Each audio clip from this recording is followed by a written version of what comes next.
And welcome to another episode of Experts Speak. I'm Michael DeLon, and today I am talking with David Dippong. David, thanks for taking some time to be with me today on my podcast. Thank you, Michael, for having me. Always happy to be here. Well, you are welcome. It's going to be a good conversation because David's what we're going to dive into a foolproof way to build wealth for retirement. And so ears perked up because this is something that everybody needs to be thinking about. And as we take that jump off the diving board, David, tell me, how in the world did you get to doing what you're doing today? So I live in Los Angeles, one of the most, let's say, expensive real estate markets. And I was originally a private chef. I was working with a lot of high net worth clients, but what I found out is that I couldn't leverage any more for my time and my goals. I was always working. I was always at the home, always assisting one or two groups of people. And I found out that I couldn't accomplish my life goals that way. I couldn't live my life by design. So I switched to a career where I could help people build wealth at the same time as helping myself build wealth and still have the dog, the home, the wife, and everything else I wanted in life. Yeah, that's good because so many times, and I applaud you for figuring that out and having the courage to pivot, because a lot of times we don't, for fear of lack of security or things of that nature. And as we think about retirement and the dare I say standard investment options that are available to average Americans, right? They're many times they're not as secure as we are sold, and there are a lot of risks out there. But you've kind of created this as you term it, a foolproof way to build wealth for retirement. Let's talk about that. Unpack that a little bit. What are you talking about? This foolproof way. Great. So if you take a look at real estate, and although the real estate market has gone up and down, over the long term, over the last 30 years, it's gone almost straight up. When you look at rents, rents have adjusted for inflation, rents have adjusted for incomes. The line for rents has gone straight up. You don't have to invest in one area of your life only. There is benefit to diversifying, but if you figure out the monthly income you're going to need to survive and then the monthly income you're going to need to thrive, you can work backwards and buy two, three, four properties in your 20s and 30s and then pay them off before retirement. Every other income, every other dollar you make can go into other investments to diversify. But you know that when those four properties are paid off, the first two will cover your expenses and the second two will cover your life. They'll also cover you if you have any vacancies. So you're basically saying, I'm going to have four tenants or I'm going to have five tenants and work a couple hours a week, a 4 hour work week, and my entire life will be paid for, guaranteed. I'm never going to lose my home. I'm never going to lose my rental. I'm never going to have financial hardship in the last 50 years of my life because all of these homes are actively paying me and full of equity that I could leverage for any challenge that comes my way. Now that's a fascinating approach, David. Because so four properties that you buy, you hold them over time, if I'm hearing you right. You're renting them as you have them, so they're paying themselves off in a sense. I mean, the renters are paying the bill per se, and then when you hit retirement, they're going to be free and clear, no mortgage, and now you're still getting rents, but all that money's coming into your pocket so that you can pay for your lifestyle and all that. Did I get that? Yeah. So a quick example would be if I have four properties that pay me 4,000 a month, 16,000, let's say. And I buy the first one as an owner occupant, meaning I only put 0 to 5% down. I get a lower interest rate. I use that one to save up the money over the next 5, 7, 10 years to buy the second one. So now I'm not coming out of pocket for any other properties. The money's already there. Mm-hmm. And then when you get to the end of the line, rental income is just taxed as income, meaning if $4,000 a month of that 16,000 covers your properties, your maintenance, everything, and 4,000 goes to taxes, you have 8,000 a month gross to spend on life. Mm-hmm. So assume you cut that down to 6,000. If taxes are a little bit higher in your area, the properties that make $6,000 now are going to make more in the future due to inflation and rising rents. And if Mhm. you can figure out how to live, how to thrive, how to survive off of $6,000 net per month now, you'll be taken care of then, because rents will only keep going up as long as you follow a few simple rules and you work with professionals that know which areas in your city, state, country are worth actually investing in real estate. Yeah. Well, and that's the other thing I want to dive into is real estate. It always sounds so sexy and so good. I don't know anything about it. I don't have time. I don't want to learn. What do you do with people like me? You have to leverage. And I know you leverage in certain parts of your life thinking about it. I know you leverage certain parts of your life not thinking about it. But there's a reason a lawyer has a job. For legal advice, they should be leveraged. You shouldn't be Wikipedia how to represent yourself in court.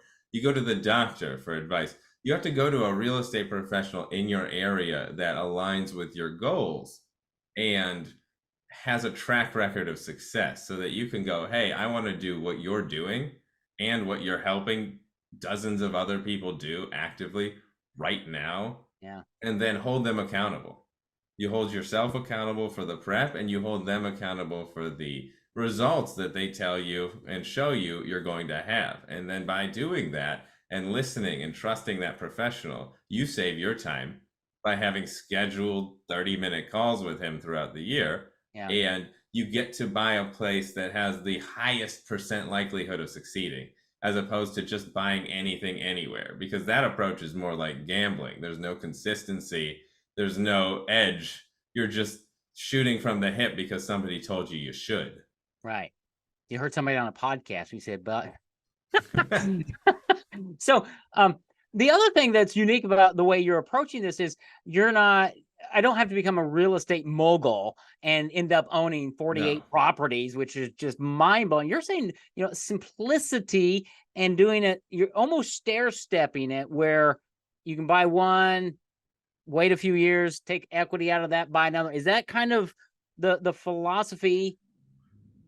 Yes, there's a more aggressive, let's call it overachieving strategy that my clients who buy hundreds or 20 properties and they have property managers and all that, Yeah. this particular strategy is not for them. Okay. This particular strategy is for the bottom 80%, the people that are most likely going to spend most of their lives working, not retiring until 65, all that. This is to make it easy. So it's the logical and inevitable conclusion of buying a few properties early enough because time will pay them off, and because of the lack of housing and the increasing population, demand will stay high. As long as you do the research up front when you're buying these properties, this is the minimal effort way Yeah. that almost needs nothing from you but the initial down payment each time to grow wealth. And if you can manage a few properties, 4 tenants, not 60 kitchens, 60 bathrooms, just 4, 8, simple amount of people in a few hours a month, you can guarantee that you're set. Even during bad times, good times, worst case scenario, you move into a house that you own and the cost of living is much, much lower than it is now when you either rent or still have a mortgage. Yeah. You're protected. And that's good. So similar in nature. You go to a CPA for your taxes and things because they're a professional. You should go to a real estate professional to say, here's what I want to do. I want to be able to buy one property every 5 years, and I want to buy one. And so when I'm 65, let's say you're 20 when you're doing this, or 20, whatever, I want to be able to have 6 properties and have them paid for. That's what I want to be doing. Let's partner in a sense. You're my partner. You're my advocate. You're my professional who's going to do all the research and bring me deals so I don't have to do it, whether I'm a W-2 employee or even a business owner who's focused on their business, because a lot of times that's the best investment we can make. But what if at the end of the year, David, I've got a great net profit? Couldn't I take some of that and say, David, I'm looking for houses and, we just had a great year and here's 30 grand. Do I buy one property or 3 properties? What do I do, David? How do so you could work with business owners as well who end up with the property who don't want to I don't want to go out and look for real estate, but it's a great investment, right? Absolutely. It varies. You go to a real estate professional, you say, ideally I estimate my monthly income in retirement as this, which you can adjust every year and we can adjust the goal during those yearly reviews. You go, here's how much money I make. Here's how many properties I want to buy and how often, and then show me the plan to get there. And your real estate professional should be able to provide to you that step by step plan along with quarterly check ins or whatever they recommend in their area to stay on those goals. And now, when you have that surplus at the end of the year, when you can overachieve on some of your properties, you can now discuss whether the current market it's best to buy another thing quickly or whether it's best to pay an extra 10% per month on the mortgages you have. Because if you pay an extra 10% per month, you can pay the property off in 23 years. If you pay an extra 20% per month, you can pay it off in about 20 years. So if you're really doing well and you buy 3 or 4 properties and suddenly now you have more income, you can adjust the amount monthly that you pay on each of those properties to have them paid off before retirement. Meaning once you retire, you retire. You don't have to do anything else. You give a small percentage of that to a property manager and he takes care of it for you. You're done. Yeah, And you never have to do another thing again besides watch the money come in. that's right. You go buy your Or, house in Tahiti. sell and buy bigger properties if you want more money. But it's up to you. You have the option to Yeah, do whatever you want, and options are financial freedom. absolutely. Absolutely. The other thing, and this is a question that just came out. So let's say I have 4 or 5 properties. Let's say 5, just for fun. Mm-hmm. And I'm in retirement and I'm coming into the latter years of my life, 70, Mm-hmm. 75, 80. Are there ways to transfer those properties to my family to create longevity and family wealth? Or is that a negative? Is that something you don't want to do because of taxes and things? How does it work for somebody who's thinking long term, not just my retirement? Because I got houses that are paid off now. It's providing everything I want. Can I pass it on to that next generation to give them seed money? Or how does that work?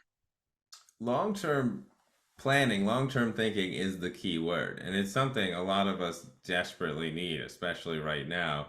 The best way, and one of the best ways in California, is to put it into a trust and name the children beneficiaries of the trust.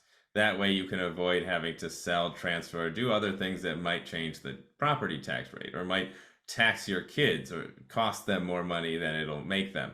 And that way, when you naturally expire, let's say, it goes to them and they can Yeah. half as hard as you worked double those properties because the income's always there. And if Right. you have 5 properties and 4 of them make enough money to support your life, you can also consider reverse mortgages at that point and just make sure you stop that reverse mortgage and refinance before the property gets too low on funds. So you Mm-hmm. bring this one down to 50, then you switch to this one and you bring it down to 50 while that one pays itself off. And then you bring the next, you have an unlimited amount of income in that equity to leverage. You don't have to do that. That's a more active Right. way to tweak the system. But if you just leave it alone, your kids will start and their kids will start with Yeah. all of that income coming in addition to whatever they decide to do. Right. Well, and I heard one a real estate investor guy say, as soon as his child was born, he went out and that first year he bought a house that was going to pay for that child's education because that was 18, 20 years down the road. And then it would, go on for the next thing. I thought, well, that's really a good idea because that's one of the things that scares, modern people, average people is college savings. Wow, how do I do that? Real estate's a really good way to do it. Is that fair? Absolutely. And you can use a HELOC or some other equity leverage tool to pull that money out when you need it. They essentially function as credit cards. You Yeah. do have to pay it back, but you talk to your financial advisor, you talk to the lender, you talk to the real estate person, you go, okay, what's my monthly payment going to be after I bring this out? And you plan for the worst case scenario. So not only are they not stuck with student debt, but you know exactly what your financial commitment's going to be. Yeah. And maybe they help you pay off the next property because it's a property you're going to leave them, but it frees up your child to work and live their life by design, to work a career that they love, even if it's not a 6-figure plus career, because Right. you've already built the wealth wheel. You've already set the foundation. You've done it. You're the leader of the family, whatever you want to call it. You've done it. No generation is ever going to have to work as hard as you. Right.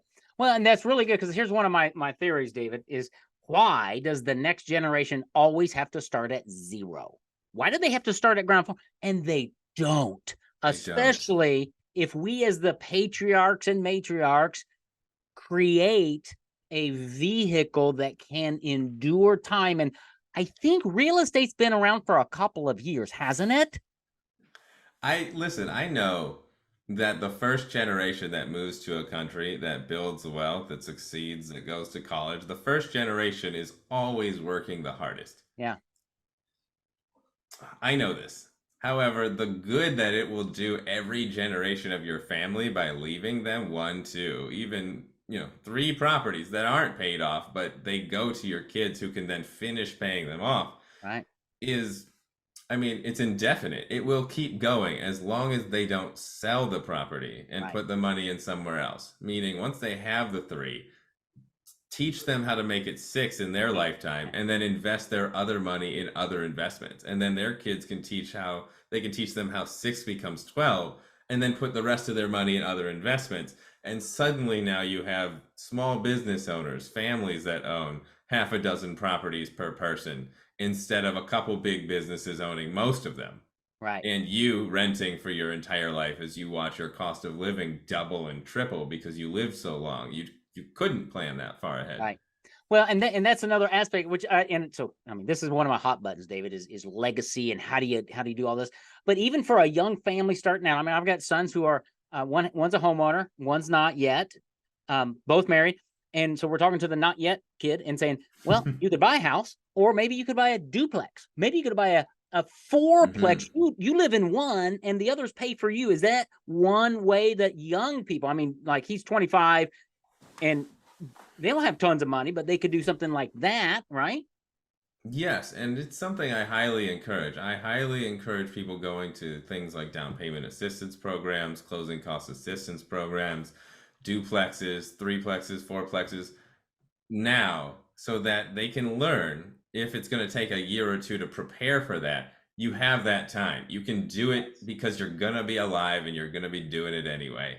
And then instead of paying an 8,000 per month mortgage, if you have 3 units and the other two are paying 5,000, you can pay three and own that property. Now, I know that sounds like a lot for somebody in their 20s for their property, but if each of those units is 2 or 3 bedrooms and you're in your 20s, you don't mind having a roommate. Right, You don't have kids, you haven't done all of that other stuff that costs you more in the future. You can have a roommate for 1,000 or 1,500, and now suddenly your financial commitment is only 1,500 to 2,000 per month, and you own a property that's worth 600,000 to 1 million, and it's filling up with equity each year for you to use yeah, in the future. Now you're protected from all sides by planning for the fact that maybe one of these units opens up and you have to pay a little bit more for a month or two. But while your monthly payments are lower, you save money. You save a 6 months supply of bill payments in yeah, order to cover those times. yeah, yeah. There's and what I mean, again, this is one of those podcasts where it sounds really, really good, and I get off these podcasts go, and the secret here is to reach out to David and to start a conversation to go, okay, what am I supposed to be doing? Here's what I'm thinking, David. Walk Mm-hmm. me off the cliff, Mm-hmm. lay out a plan, and help me figure out how in the world would I do that? Because what we're talking about are you have options as you think about your future. You don't have to only do a 401k or a Roth or whatever. There are lots of things you can do with your monies. Real estate's a great one because it's been around, it appreciates, rents always go up. It's really solid. You can pass it on. Opportunities abound. And what you really need, and what you haven't said, but you've said it between the lines, is vision. You've got to have a vision for your future and say, I want a different future than perhaps I was given. And I can actually make it happen in 4 properties over my life. That's like simple when you have somebody like David guiding you. Is that a fair summary? I want to make it extremely simple for everyone. The first thing is planning is free. Mistakes cost money. If you don't connect with a professional and plan, which you don't pay for, and you make mistakes out there, you may lose the money that you need to leverage to build that wealth, to start Mhm. that wheel. The second thing is real estate is a time leveraged property. You buy $5,000 in stocks, you get $5,000 in stocks. You put 5% or 1% down on a $500,000 property, you get 99% of a property you didn't pay for, and it will pay itself off over that 30-year term. Yeah. That's why I recommend buying your first or second property before going all out and investing in all those other things, because time is your most limited resource, Yeah. and time is the biggest factor in it. And regardless of what you do in life, you're going to be spending your limited resources. Your limited resources are mental capacity, time, and money. Yeah. And if you connect with a professional and you say, hey, I want to do this, let's start planning, even 2 years in advance, you don't have to get overwhelmed. Right. You can say, let's have a call this quarter, let's have a call next quarter, let's have a call next quarter. And then by next year, we'll have a plan that we can actively start. That's just small steps every month. Yeah. You don't have to be overwhelmed. It's not all at once. You're paying for $4 million in properties. Yeah. It's the logical step-by-step wealth building method that many people have used before you, and brings an inevitable outcome. As long as you never sell, as long as you make sure no matter what, you can rent it out, rent a room out, rent something out, and keep that property. Yep. That's great. That is great counsel and advice. And the biggest advice I've gotten, and that I assume you might give to somebody once they do the research, is buy your first property. And number one, buy it. You'll learn some things. And if for some wacky reason you get into this thing a year or two out and you find out this is not for me or whatever, you can sell it. I mean, real estate, there's always people to buy real estate. So it's not like you're making a decision for life necessarily, although that's the vision you should have. But you need somebody like David to guide you and to say, okay, in the next year or 2 or 3, I would like to buy one. What would that look like? Let's do some of that free planning. I love that. Planning's free. Mistakes cost money. Save yourself some money and do some planning.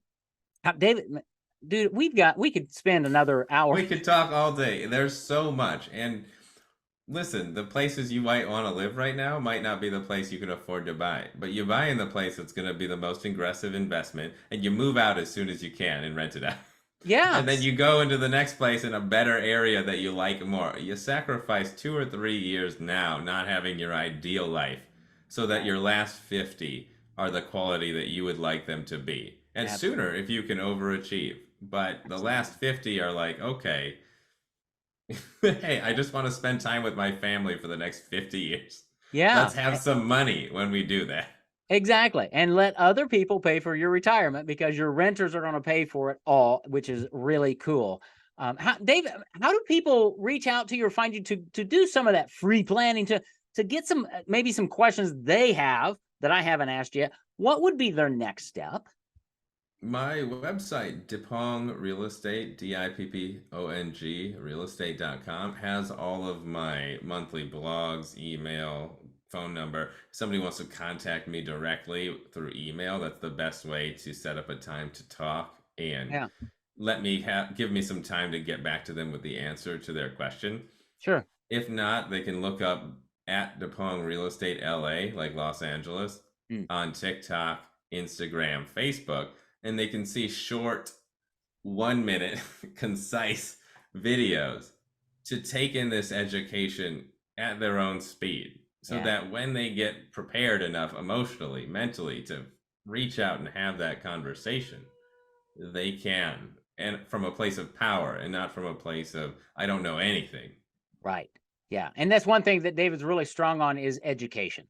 And so go to his website. I'm going to grab that. I'm going to have it in the show notes and things. So go to his website, check him out. And if you think, if you've even been thinking about potentially investing in real estate at some level, buying your first home, you may not even be thinking, just reach out to him, find some of those videos, read his blogs, and educate yourself. Because when you think long term, there are not many other investment instruments out there that have been proven over time that are solid, secure, and that help you build wealth, especially wealth that you can pass on to others. So I'll make sure that the website, David, is in the show notes. So if my busy entrepreneurs are out doing business or walking the dog or spending time with kids, they can come back to the show notes, find that link to DippongRealestate.com to reach out and have that conversation to see how they are able to build wealth through real estate in a really cool way. Man, thank you for educating people about real estate, making it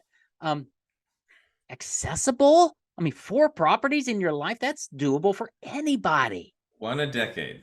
I That's love it. not unachievable by any means. Anybody can do that. So reach out to David, have a conversation, and see how he can help you build some wealth for you and your family over time. David, thank you for being my guest today.